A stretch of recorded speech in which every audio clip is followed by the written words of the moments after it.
Hi friends, అందరికీ నమస్తే. ముఖ్యంగా ఏంటంటే గల్ఫ్కు కొత్తగా వచ్చేవాళ్ళు చాలామంది ఏంటంటే అక్కడ గుల్ఫారం కళ్ళుకు అలవాటు పడి ఇక్కడికి వచ్చిన తర్వాత మెంటల్గా ప్రవర్తిస్తున్నారు. ఈ వీడియోలో అవన్నీ కూడా తెలుసుకునే ప్రయత్నం చేద్దాం. దానికి పరిష్కారం కూడా మనం తెలుసుకునే ప్రయత్నం చేద్దాం. ఎందుకంటే ఇక్కడ మనకు అయ్యా అవ్వ ఎవరు ఉండరు, ఉంటే ఫ్రెండ్స్ ఉంటారు, లేకపోతే ఎవరైనా మన రిలేషన్ ఉంటారు. కానీ మనల్ని నెలలకు హాస్పిటల్లో పట్టుకొని ఉండే సిచ్యువేషన్ లేదు. మనం మొత్తం ఈ వీడియోలో మనం తెలుసుకునే ప్రయత్నం చేద్దాం. చివరి వరకు చూడండి. అయితే కొత్తగా గల్ఫ్కు వస్తున్నారో వాళ్ళకైతే ఇది కొంచెం ఇంపార్టెంటే అనుకోవచ్చు. ఎందుకంటే చాలా వరకు అయితే మన ఉమ్మడి కరీంనగర్ జిల్లా అండ్ ఉమ్మడి నిజామాబాద్ జిల్లాల వాళ్ళు ఇప్పుడు కొత్తగా చాలా వరకు గల్ఫ్ దేశాలకు రావడం అయితే జరుగుతుంది. మంచి విషయమే. అంటే ఎవరైనా సరే వాళ్ళ పరిస్థితుల వల్ల వాళ్ళు గల్ఫ్ దేశానికి అయితే రావడం జరుగుతుంది. కానీ విషయం ఇక్కడ ఏమవుతుందంటే ఉమ్మడి నిజామాబాద్ జిల్లాలో గుల్ఫారం కళ్ళు ఎక్కువ దొరుకుతుంది.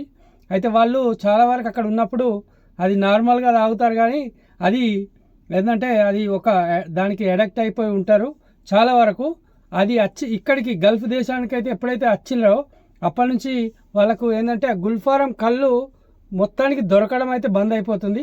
ఇక్కడ బీర్లు కానీ విస్కీ కానీ దొరుకుతుంది, కానీ దానికి మాత్రం ఇది అంటే ఇక్కడికి వచ్చినాక దాదాపు 2 నుంచి 3 నెలల లోపు వాళ్ళు ఏంటంటే మొత్తము మెంటల్గా ప్రవర్తిస్తారు. మొత్తం వాళ్ళు ఏంటంటే పిచ్చిగా ప్రవర్తిస్తారు. వాళ్ళు ఏంటంటే అన్నీ మర్చిపోతారు. ఆఖరికి కొంతమంది వాళ్ళ పేర్లు కూడా వాళ్ళ ఊరు కూడా మర్చిపోయే పరిస్థితిలో చాలామంది వచ్చారు.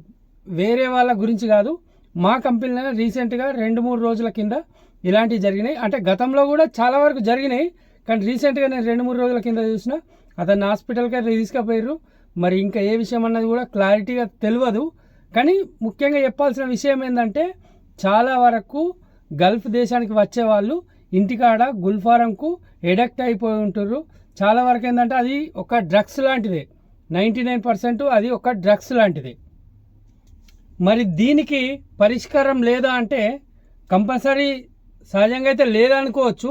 కానీ కొంతవరకు అయితే మనం జాగ్రత్తలు తీసుకుంటే దానికి ఇక్కడికి వచ్చిన తర్వాత గల్ఫ్ వచ్చిన తర్వాత మళ్ళీ చూడండి గల్ఫ్ రావడానికి ఎంత ఖర్చు అవుతుందో, గల్ఫ్లో వర్క్ లేక అంటే అట్లా మెంటల్గా అయిపోయి మళ్ళీ అతని ఇంటికి పోవడానికి ఎంత ఖర్చు అవుతుందో ఒకసారి అయితే ఆలోచించుకోరు. ఎందుకంటే ఇప్పటిదాకా నాకు తెలిసిన దాదాపు ఒక బేరంలోనే ఒక 10 కేసుల దాకా నేను చూసిన.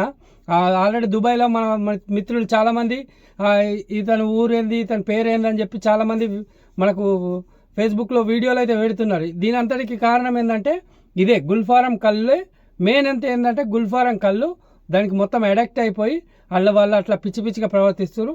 దీనికి సొల్యూషన్ ఏంటంటే దాదాపు ఎవరైతే కంపల్సరీ అనుకుంటారో నేను గల్ఫ్ పోతా, ఒక 3-4 నెలల తర్వాత నేను గల్ఫ్ పోతా అని చెప్పి ఎవరైతే అనుకుంటారో వాళ్ళు కంపల్సరీ ఏంటంటే ఒక 3 నెలల ముందే ఇంటికాడనే దాన్ని గుల్ఫారంని కంపల్సరీ దూరం పెట్టేసేయాలి, బంద్ చేసేయాలి.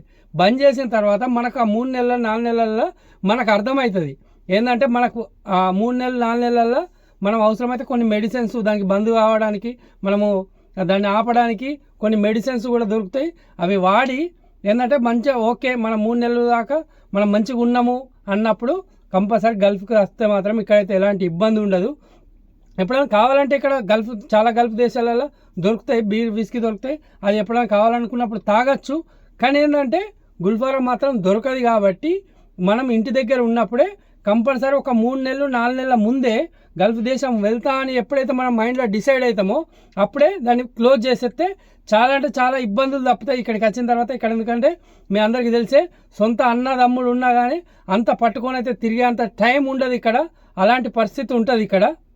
ఎంత సోపతోడైనా సొంతం అన్నైనా తమ్ముడైనా, ఎందుకంటే వాడి డ్యూటీ వాడు చేసుకోవడానికే టైం సరిపోతుంది. కాబట్టి మా అంటే 1 రోజు 2 రోజులు అతన్ని చూసుకోవడానికి కంపెనీ పంపిస్తుంది కావచ్చు. కానీ మనం ఒక 3 నెలలు 2 నెలలు పట్టుకొని ఆ నెల రోజులు పట్టుకొని ఉండేటందుకైతే ఏ కంపెనీ కూడా ఒప్పుకోదు.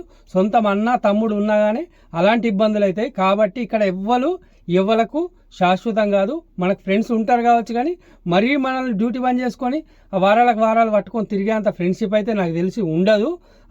మాట సాయం చేసేటోళ్ళు పైసలు సాయం చేసేటోళ్ళు ఉంటారు కావచ్చు, కానీ మనల్ని పట్టుకొని వారాలకు వారాలు అయితే హాస్పిటల్లో ఉండేటోళ్ళు ఉండరు.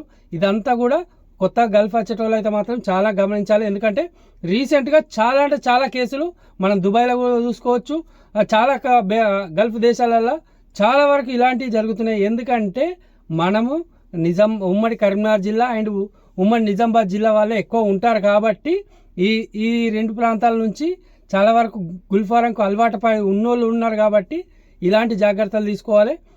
ఇక్కడికి వచ్చిన తర్వాత మాత్రం ఇబ్బంది పడకండి. ఎవరైనా కొత్తగా వచ్చే వాళ్ళకుంటే కంపల్సరీ ఈ వీడియో వాళ్ళకి షేర్ చేయండి. ఎందుకంటే ఇంకొక మెయిన్ విషయం ఏంటంటే చాలా వరకు ఇక్కడ నుంచి చుట్టి పోయి అండ్ ఇక్కడ నుంచి కొన్ని రోజులు మనం 2 నెలలు 3 నెలలు చుట్టి పోయిన వాళ్ళు కూడా విపరీతంగా అంటే మళ్ళీ గుల్ఫారం అలవాటు పడుతున్నారు, గుల్ఫారం తాగుతున్నారు. అలాంటివి ఏంటంటే మళ్ళీ ఇక్కడికి వచ్చినాక ఆరోగ్య పరిస్థితులు తీవ్రంగా ఉండే అవకాశం ఉంటుంది. వీలైతే ఇక్కడైతే మనకు తెలిసి చాలా వరకు గల్ఫ్ దేశాలలో మంచి మంది దొరుకుతుంది కాబట్టి అక్కడికి పోయినాక కూడా మంచి క్వాలిటీ మంది తాగురి. ఎందుకంటే ఇబ్బంది పడకుర్రి. ఇక్కడికి వచ్చిన తర్వాత మళ్ళీ అది దొరకదు కాబట్టి మళ్ళీ చుట్టి పోయిన వాళ్ళకు కూడా ఇబ్బంది జరుగుతుంది. వీలైనంత వరకు సేఫ్గా ఉండండి. గల్ఫ్కి వచ్చే మిత్రులకైతే తప్పనిసరి వీడియో పంపించండి, వాళ్ళకు యూజ్ఫుల్ అవుతుంది. చుట్టి వెళ్ళే మిత్రులు కూడా చాలా జాగ్రత్తగా ఉండండి. మన వీడియో వీలైతే షేర్ చేయండి. కంపల్సరీ మాత్రం సబ్స్క్రైబ్ చేసి పెట్టుకోండి. మంచి మంచి విషయాలు ఎప్పటికప్పుడు మీకు చెప్పే ప్రయత్నం నేను చేస్తాను. చాలామంది మన వీడియోస్ చూస్తున్నారు కానీ సబ్స్క్రైబ్ చేస్తలేరు.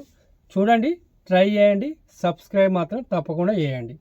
ఓకే మరి, నమస్కారం.